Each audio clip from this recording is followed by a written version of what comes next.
Back with Trash on the Streets, Sunday edition, loud as hell. We got Iron Kingdom here. Great fucking show.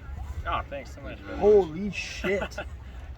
Fucking traditional heavy metal for the win. Fucking love it. Just keeping it old school, my friend.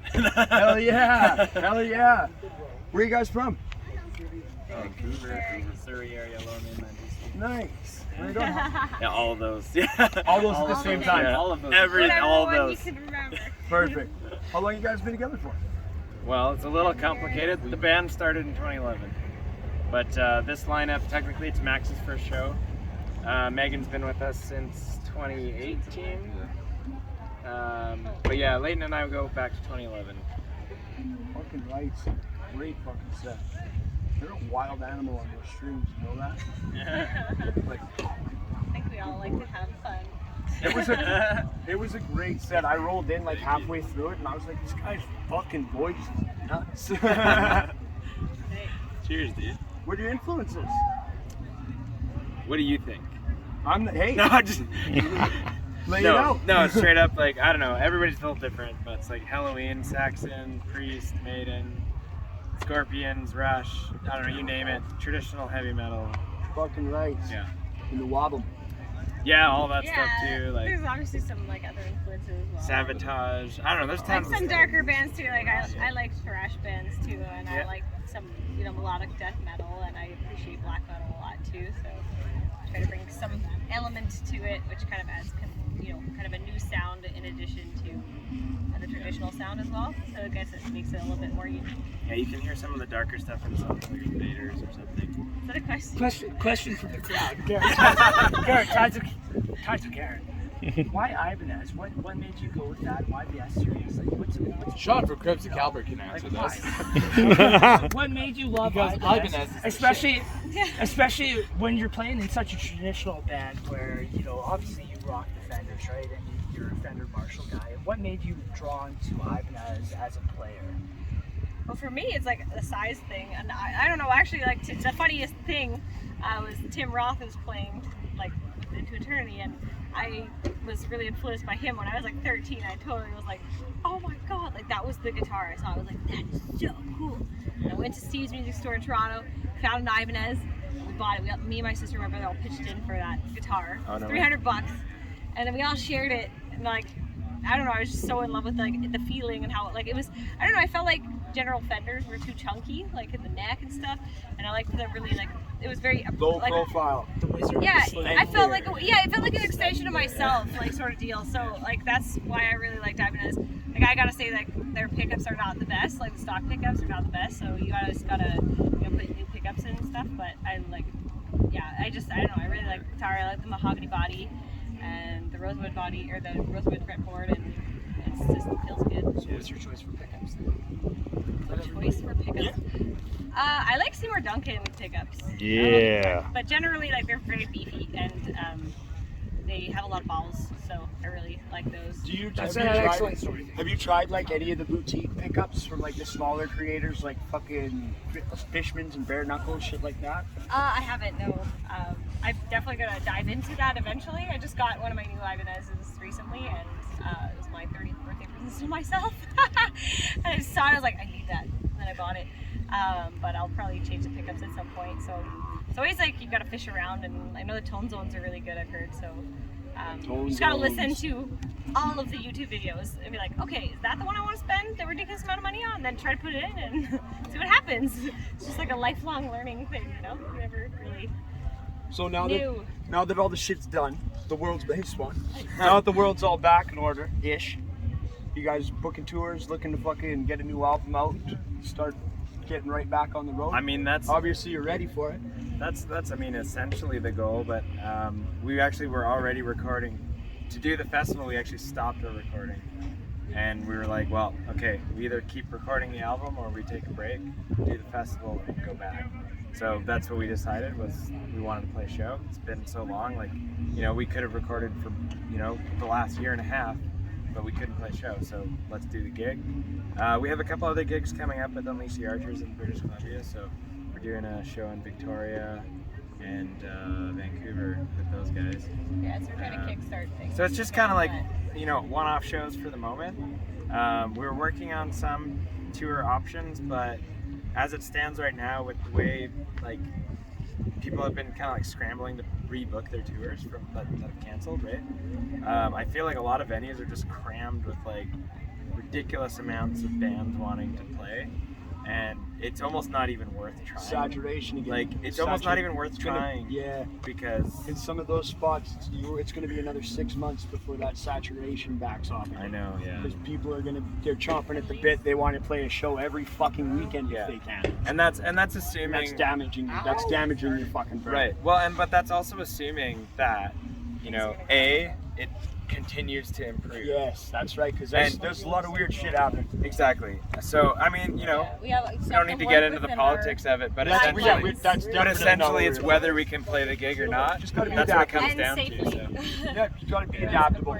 Yeah. Put nobody at risk and fucking. Exactly. Yeah. It's all about good times. It's not about forcing people to fucking take 100%. shit. 100%. Fucking right. So like we were absolutely like this was phenomenal. Like I mean. We were actually talking to some fans earlier who were like, you guys got to do like a live stream or something, right? And we were like, guys, I don't know if we want Max's first show to be a live stream. It just felt wrong. I'm really glad we waited until now. This is really fucking special. A, buddy. Yeah.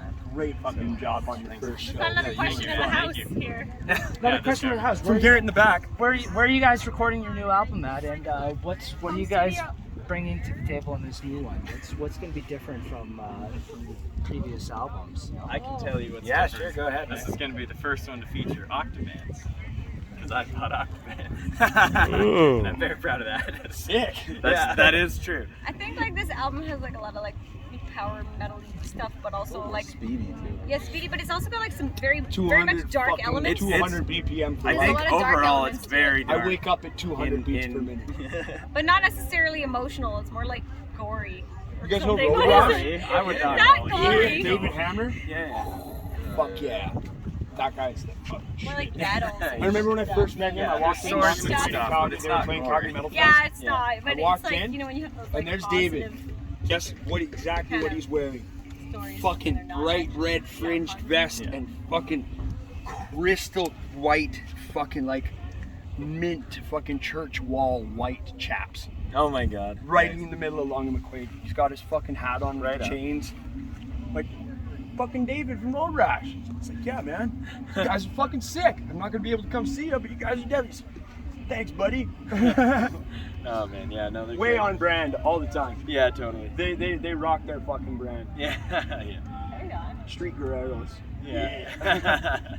Yeah, those guys are they're characters, man. Well, is there any last words, any shout outs you guys want to throw out there? Any people you want to mention before we sign off?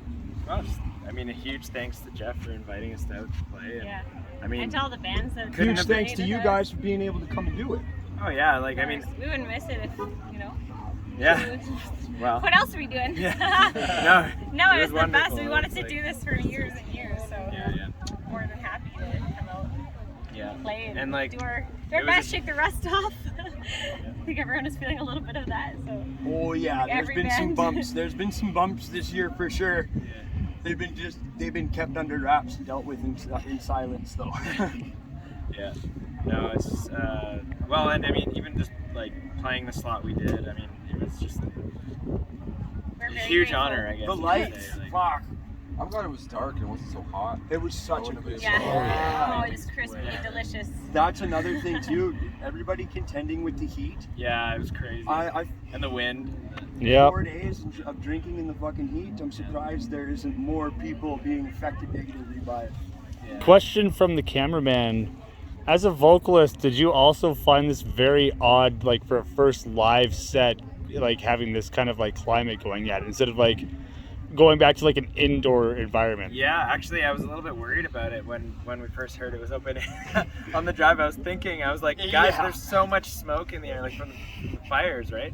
And like singing the style, I mean, I'm sure singing any style, but singing the style that I do, I need to sing pretty clear, right? You gotta Yeah. be able to breathe. So you got to be able to breathe. You know, you take in a lot of oxygen.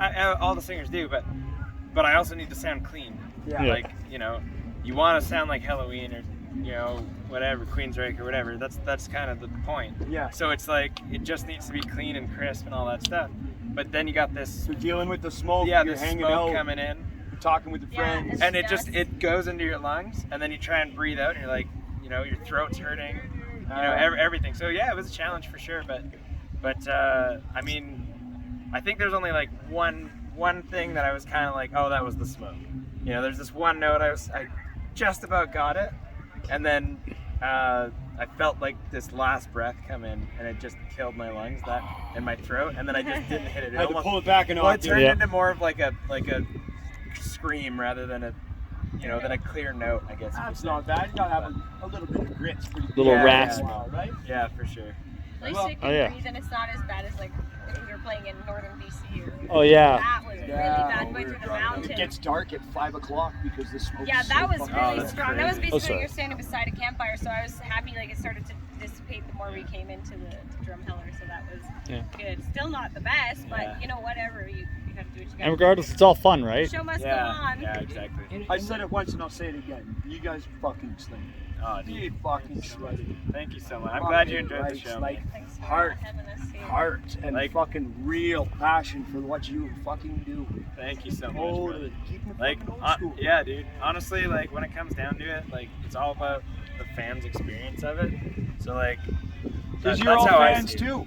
Exactly, and course. it's like we wanted to give a show that we would be stoked to see, and that's kind of how we see it. I think So- that's exactly what you guys did. That's killer, man. That's awesome. So, before we sign off here, let's get your guys' names and what you do in the band. Layton, you play bass. I'm Max, and I play drums. You look like a bass player. You're laid back like a bass player. The amount of exuberance you've displayed in this interview definitely shows you are a bass player. I save it all for the stage. Respect. Fucking and hey, you do fucking slam. Hell yeah. Sorry to cut you off, buddy. Did we get me? Oh, I'm Max. I play drums. I'm Megan. I play guitar. I'm Chris. I play guitar and I sing. We're also like 3 beers deep, so. Oh, yeah. I'm like chillness. 74 Ice since medals Thursday. today. I'm like on my 7th. This was also the first show from this sweet. That was my Pepsi. Yeah, you just stomped on my camera guy's drink, man. You left it on the ground. Well, yeah. Look at my hands. It's a catastrophe! It's a Canadian catastrophe. That's all right. It's all G. We got more poopsies in the cooler. It's all good. No harm, no foul. So, All he wanted was a Pepsi. you guys are fantastic. She wouldn't give it to him. Killer set. Hope to see more from you. Anything you guys Just want to keep promote, bugging him. send it to the podcast. I'll get a hold of you guys on your social media pages. We'll exchange information, and we'll keep this fucking relationship going. We're gonna keep her steel butts. Oh, yeah. Up in the fucking iron, son. Yeah, buddy. Hell yeah. So, from Trash Talk in Iron Kingdom, this is loud as hell on a Sunday. Starting to get tired, but we're still fucking going. Cheers, guys. Later. And I need you all to sign this.